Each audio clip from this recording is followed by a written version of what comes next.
মানুষ কৌশল করে একটি, আর আল্লাহ কৌশল করে আরেকটি। হে পৃথিবীর মানুষ, তোমাদের কৌশল বিদে কাজে যাবে, আর মহান আল্লাহ তাআলা হচ্ছে প্রতাপশালী, তার কৌশল একদম ফিনিশ করে ফেলবে। আল্লাহর কৌশল এখনো তোমরা বোঝো নাই। আল্লাহ কিভাবে কাউকে বিপদে ফেলবেন সেটা তোমরা বোঝার সক্ষম এখনো হও নাই। মহান আল্লাহ তাআলা তার বান্দাদেরকে এমন ভাবে কৌশল করেন যে আমার বান্দারা সেটা বোঝার সক্ষম, তাদের ব্রেনটে কোনো কাজেই আসবে না। কারণ হে মানুষ, তোমরা মানুষকে কৌশল থেকে বিরত থাকো, এই কৌশল তোমরা করো না।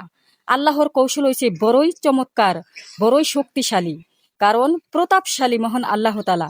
এই প্রতাপশালী আল্লাহ তাআলা আমাদেরকে এক সেকেন্ডেই এই পৃথিবী থেকে ধ্বংস করে দিতে পারেন।